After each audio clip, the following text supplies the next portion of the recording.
Hi everyone, it's Rax, bringing you another endgame guide for the Abattoir of Zir, the Poison Shred Druid. This is one you guys have probably been waiting for if you have seen my tier list. And we're going to follow the guide from McFluffin, who you should know, by the way, and you should get on his good side and follow him because Last Epoch is coming out at the end of February, and McFluffin is one of the best Last Epoch players in the world, and he's written a lot of the guides. So getting on his good side now, he might make you some good guides for Last Epoch as well. I think other members of the Maxroll team have helped, like Moxie and Boiler. They've all been talking about how to make this work. So the interesting thing about Poison Shred is it is possible at the very end of the Abattoir that it will be the most powerful build in the game. I actually haven't set this up yet in-game on my Druid yet, and I'm going to show you why in a moment. But we're gonna have to use paint here. I think I'm gonna have to use paint to show you the interactions and why this is gonna be so godly. But it's essentially double dipping with the new glyph that we're gonna get, which is gonna make it absolutely godly at the end of the Abattoir.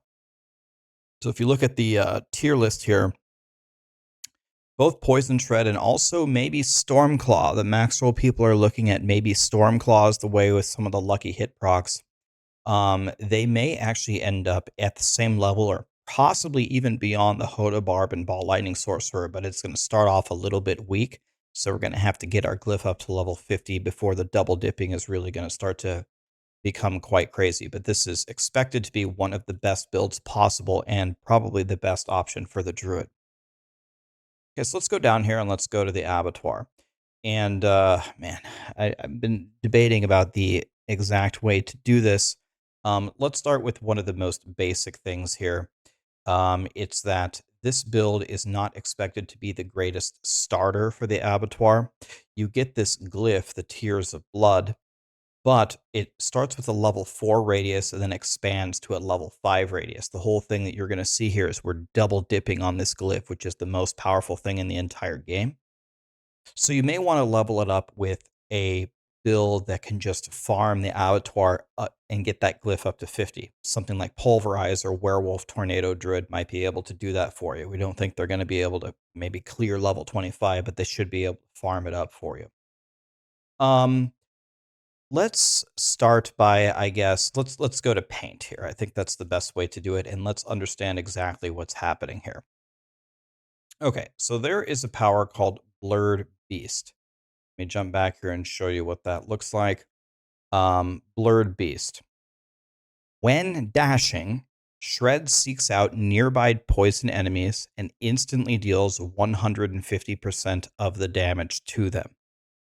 So you lay poison, and Diablo calculates how much damage the poison does, including that new glyph. Then you dash with Shred. It's important. Dash with Shred. And then it recalculates it all again. And you get two of them. That's the basic idea here. And another thing to understand is Shred on the first attack does not dash. And then it dashes on the second and third attacks. As you can see on the modifiers down at the bottom. If I move my mouse, it'll go Shred's second and third attack also perform a dash in addition. So the idea here is we poison, and then we move away, or we get a hit in, then we move away, and then we attack with Shred to dash, and then we move away and we dash in. And then it's going to take that poison damage, lots of numbers, big numbers, boom, gone. And currently, Shred is able to hit without this glyph for 1 billion damage. So we get the glyph, the 1 billion goes way up, and then we get another glyph. And so 1 billion plus a lot plus a lot again is going to be a lot, right? So that's the basic idea of how this is going to work. So Blurred Beast. So we apply poison damage, okay? Poison damage. We do 150%. I got my little cheat sheet over here to make sure I don't miss anything. And it actually changes to core damage. Shred is applying this detonation, if you will, this blow up of poison, but it's actually not Shred doing the damage. It's just a detonator, but it does turn into core damage, which is going to allow us to take one of the aspects later. Okay, so then where do we get poison? Where does this come from?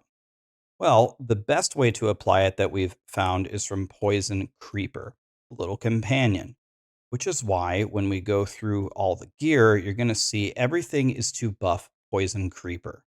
+4 to Poison Creeper, +3 to companion skills, yada, yada, yada. Remember, look at this power right here. Core skills deal an additional % damage for every active companion. Well, why would we care about core skills when Shred doesn't do the damage? Shred just detonates it. Blurb Beast makes the core skill work.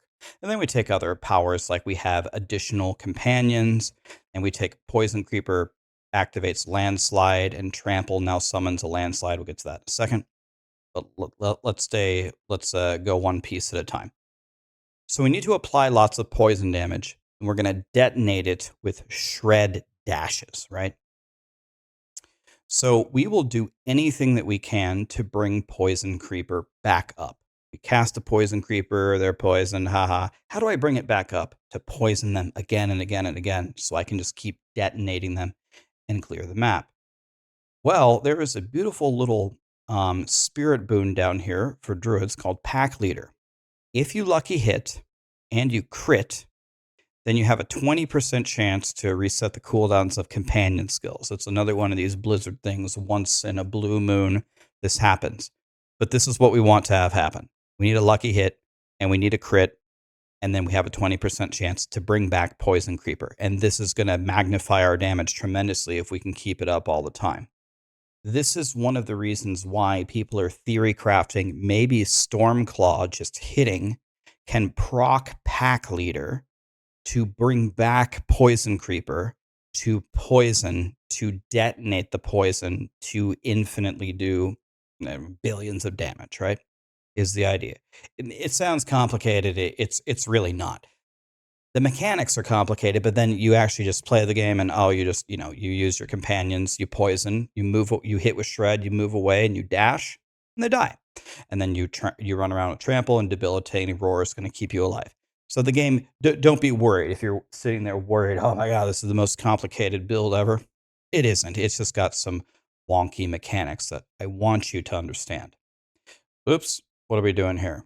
Go down, go down. What are we doing here? Back to paint, back to paint. That's the Beacon audio mixer. Shout out to Beacon. Okay, so Poison Creeper. This is one way to apply poison. There's another way. Have any of you found an Andariels, the uber unique? Andariels vomits poison all the time when you lucky hit. The interesting thing is, like, when you trample or when you use metamorphosis or anything, or when you summon these landslides, these will detonate poison explosions all the time as well. So these are how we're going to apply poison to eventually detonate with Shred. And remember, as we talked about, we're scaling poison damage. Scaling poison damage. We are not scaling Shred damage. Keep that in mind. Otherwise, you're going to gear incorrectly. So now let's talk about the landslide piece. Now, why in the world would we have Poison Creeper throw landslide and Trample throw landslide? Well, these landslides that are going out are going to proc, they're going to have a chance to crit and lucky hit all the time. They're going around everywhere. We're just trying to reset our Poison Creeper. So every time you trample around, or anytime that you use Poison Creeper, all these landslides are hopefully going to bring it back for you, is the basic idea. You won't use the generator at all. Shred is to detonate. Debilitating Roar is to stay alive. And then you just take everything with the companions, right? Core skills do more damage for companion, give us more companions, summon the landslides to create the poison, reset the Poison Creepers, summon the landslides to reset the Poison Creepers, core skills deal more damage, etc.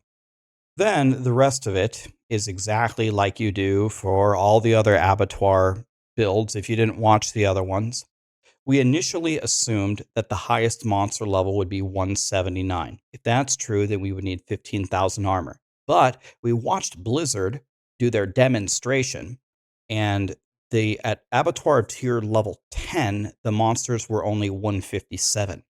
By that logic, if it scales linearly, The highest monster level at level 25 is going to be 160, which means you're only going to need about, I think you wrote it in here, 13,700 armor. So for the gearing, you're going to do the same thing that everybody else does. You're going to put disobedience here. It's actually 1.1%. That's weird. Some kind of glitch here. You're going to take a bunch of DR everywhere, and you're going to take the armor rolls everywhere that you possibly can with disobedience in order to reach that mid 13,000 armor threshold. Remember, if you don't have enough armor, if you've been doing Hell Tides the whole season to do Durials, you probably found Iron Skin Elixirs. I hope you saved them in all the Hell Tide runs. That's really good. It gives you 900 armor base, so that's very nice. And if not, what you could do is you can consider putting in skulls here and drinking resistance elixirs. That's another way to do it, to get more armor. And then from there, it's everything here is pretty much just buffing Poison Creeper as you go through it and look through everything. There was an interesting choice here versus the difference between Ursine Strength and Lupine Ferocity. Remember, the entire thing is about resetting Poison Creeper. So there's been a lot of questions about that. McFluffin has answered those questions here for you if you want to read it. I heard some people talking about it today. But in general, like every other class, everything is about this glyph. So you're just going to allocate a massive amount of resources to this glyph, everything that you possibly can, and then you're just going to walk through and copy the board and pick up the key legendary nodes that you need and whatever glyphs we can pick up. But it's really all about this. One more warning, we talked about this in the beginning, is remember, this build is supposed to do really good when this is fully pumped, which is about at level 50.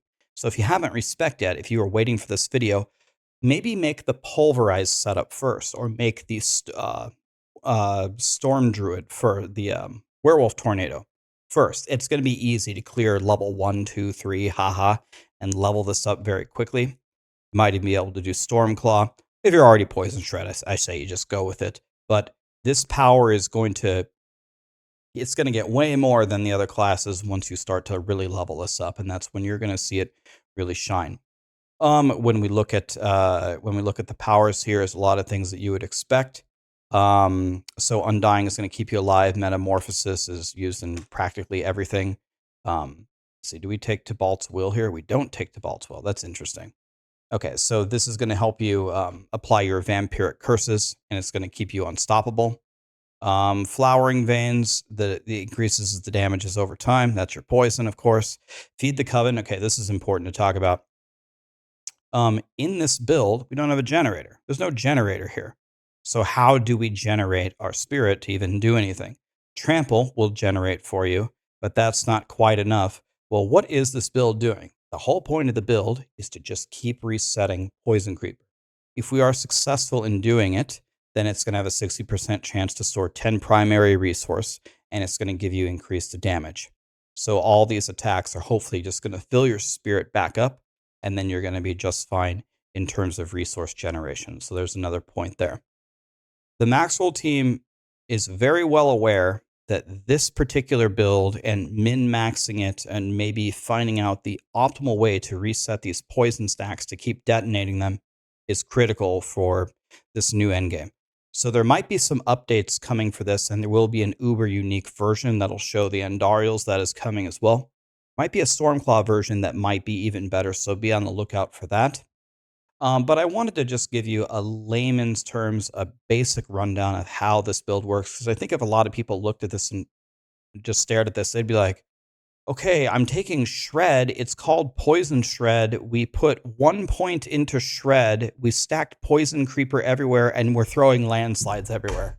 What the hell is this?